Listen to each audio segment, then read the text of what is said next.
Então, aqui, vamos para o emprego dos pronomes relativos. Então, pronome relativo, que é o mais usado, já que é neutro e pode se referir a qualquer elemento, pessoa ou objeto, tanto no feminino quanto no masculino, seja no singular, seja no plural, é o que, né? Então, o pronome que, por isso que o que, ele é muito visado na redação. Os corretores, eles já vão marcando quantos que o candidato utilizou. Por isso que eu falo, galera, evita usar o que. Você não vai conseguir não usar o que, é impossível, né? Porque ele é muito usual. Mas tenta utilizar ele de forma espaçada no texto e o que com diversas funções. Então, você pode utilizar o que como conjunção, como pronome relativo, pronome interrogativo. Então, assim, tenta utilizar o que de diversas funções, para ele não ficar repetitivo naquela função. Porque se você utilizar o que só como pronome relativo, você vai perder ponto em alguma competência. Se eu não me engano, é a competência 4. Acho que é a competência 4 que perde ponto, tá? Então, repetição de palavra perde ponto e repetição de conectivos perde ponto. Então, o corretor, ele já vai direto. Ele já vê ali, pega o texto, vê ali, tem muito uso do que, ele já vai circulando tudo, todos os keys. E ele vai contar quantos keys você utilizou como naquela função. Então, se tiver utilizado muito, tipo, muito, já falo, utilizou 5 vezes, já vai perder ponto ali, tá? E em algum momento pode acontecer de derrapar em outra palavra que repetiu mais 3 vezes, tá? Então, tomem cuidado com isso. Então, podem utilizar o que, mas utilize de forma espaçada e tentem substituir também, tentem utilizar outros pronomes relativos. Então, aqui, o livro que comprei é muito bom. Eu já conheci o professor que chegou.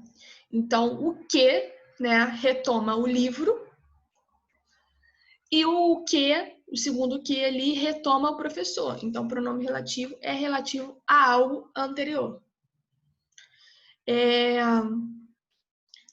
O qual, os quais, a qual, as quais. Pode substituir qualquer caso em que usemos o relativo que, porém, com a vantagem de ser definido. São úteis em casos em que o uso do que possa gerar ambiguidade. Então, o qual e a qual e seus plurais, né? Eles podem substituir o que em qualquer ocasião, tá? Eles não são restritos, porém eles precisam concordar com a frase, né? Então, se tiver no gênero masculino, eu preciso utilizar o qual. Se tiver no gênero feminino, eu preciso utilizar a qual. Se tiver no plural, eu uso os meus plurais.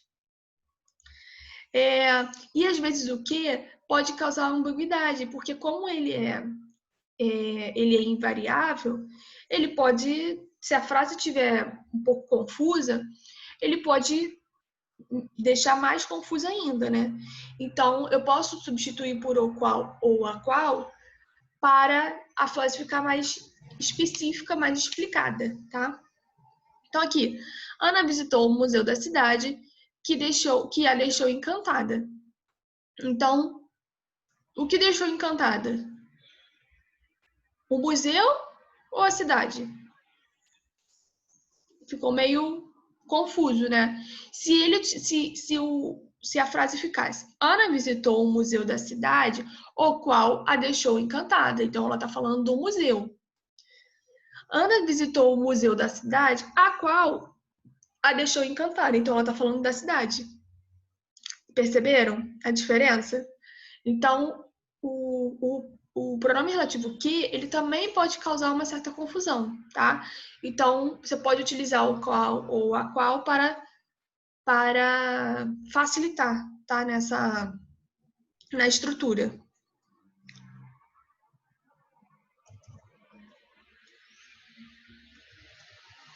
Então, aqui, Então, o qual ou a qual ele pode ser utilizado em qualquer situação que eu queira substituir o que. Onde? Gente, isso tem muito erro em redação também, muito erro. Onde só deve ser utilizado para se referir a lugar.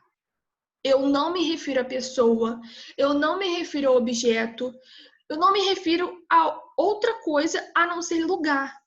Então, o onde ele é utilizado somente para lugar, tá? A cidade onde eu moro é linda. Então, o onde utilizado para a cidade, designando lugar, tá? Então, marque no livro, escreva no caderno, sei lá. Bota post-it espalhado pelo quarto, pela cozinha, para isso ficar, ó, na mente, tá? Isso precisa ficar muito gravado.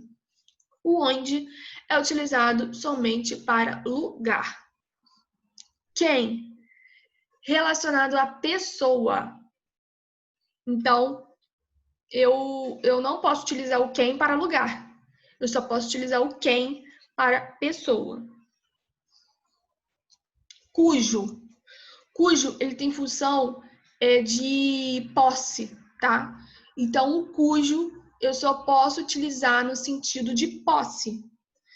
Então, ó, o cujo estabelece a noção de posse do antecedente. Esse pronome tem dupla função. Ao mesmo tempo que se refere a um termo anterior, fala sobre algo que ele possui. Então, ó, a mulher cujos filhos passaram no vestibular estava eufórica. Então, cujo é referente aos filhos da mulher. Então, posse dela, né? É dela, o filho é dela. Pegue o livro cuja capa é vermelha. Então, a capa do livro. Então, a posse do livro é a capa, né, da capa vermelha, tá? Então, a capa vermelha é a do livro, beleza? Então, gente, cujo só pode ser utilizado como sentido de posse. O que eu posso utilizar em qualquer situação? Que, e o qual ou a qual. Ficou na dúvida?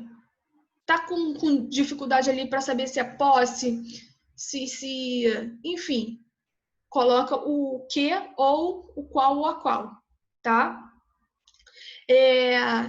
Onde, voltando, onde, lugar, quem, pessoa, cujo, posse.